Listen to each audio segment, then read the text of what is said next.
Bonjour à tous. Alors dans cette vidéo, je vais corriger l'exercice numéro 2 de la première fiche.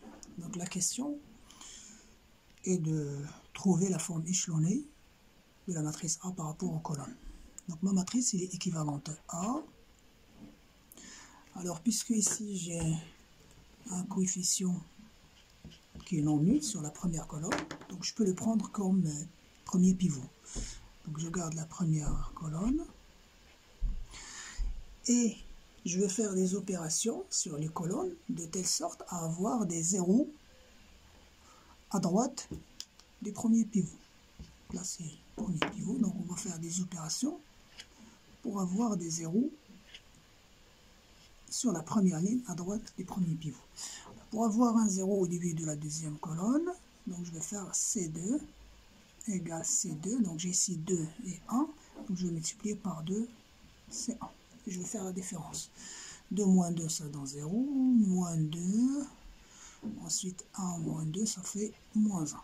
Pour avoir un 0 au début de la troisième colonne, je vais faire l'opération suivante, j'ai moins 4 et 1, donc je fais C3 plus 4, C1. Donc je retrouve 0, ensuite 4 plus 0 ça donne 4, et moins 2 plus 4 ça donne 2. Ensuite pour avoir un 0 au début de la quatrième colonne, j'ai ici moins 2, ici 1, donc je vais faire C4 plus 2 fois C1. Donc j'aurai moins 2 plus 2, 0, 2 plus 0 ça fait 2, et ensuite moins 1 plus 2 ça fait 1. Et pour la cinquième colonne, j'ai moins 1 et ici 1, donc il suffit de faire la différence, C5 plus C1.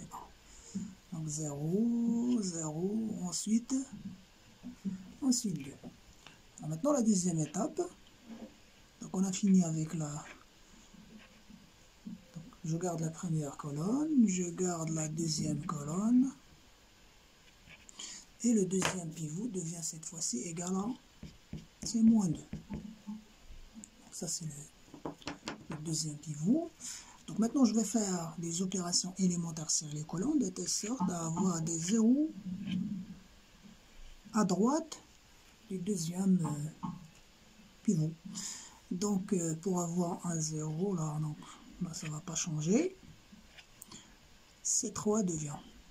Pour avoir un 0 ici, donc j'ai 4 et j'ai moins 2, donc je vais faire C3 plus 2 fois C2.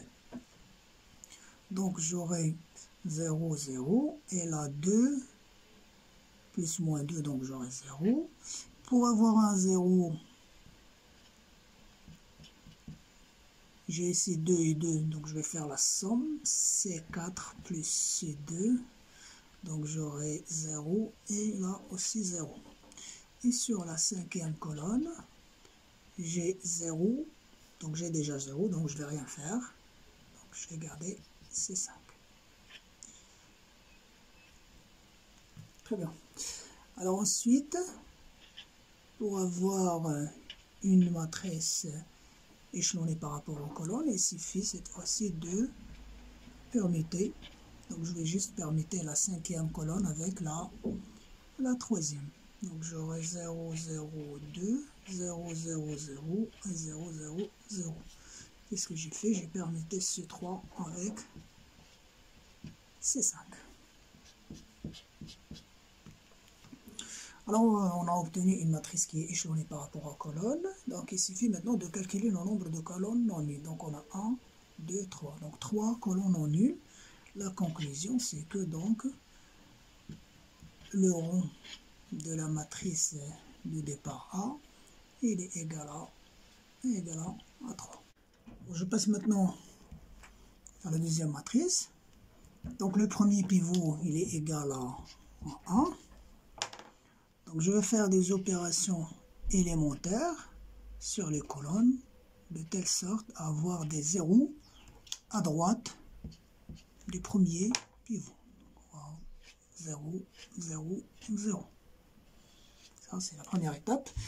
Donc, pour avoir le premier 0, donc je vais faire C2 devient. Donc, j'ai ici 7 et 1. Donc, il suffit de faire C2 moins 7 fois C1. J'aurai ici 0.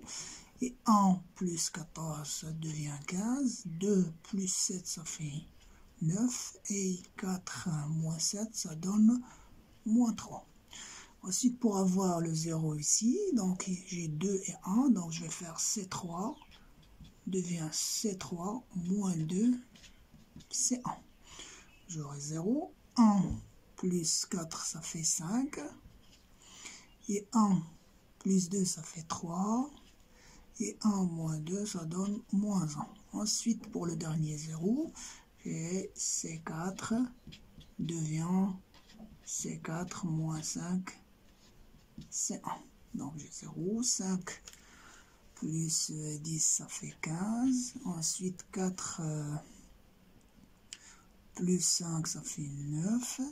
Et 2 moins 5, ça donne moins 3. Très bien, donc équivalent A. Donc je garde la première colonne. Je garde la deuxième. Et cette fois-ci, le deuxième pivot, c'est égal à, il est égal à 15. Maintenant, je vais faire des opérations élémentaires de telle sorte à avoir des zéros à droite du deuxième pivot. Bien sûr, les zéros sur la première ligne ne vont pas changer. Pour avoir le premier 0, donc je vais faire l'opération suivante, c'est 3. Donc j'ai 5 et 15. Mettre 3 C1, 3 C3, moins C2. Alors j'aurai 15 moins 15, 0, 9 moins 9, 0, et moins 3 plus 3, 0. Pour le quatrième, donc j'ai 15 et 15, il suffit de faire la différence. C4 moins C2. 15 moins 15, 0, 9 moins 9, ça donne 0, moins 3, moins 3, ça fait 0. Donc on a obtenu une matrice échelonnée par rapport aux colonnes. Donc je calcule le nombre de colonnes non nulles, donc on a 2. La conclusion, c'est que le rond de la matrice B, il est égal à 2.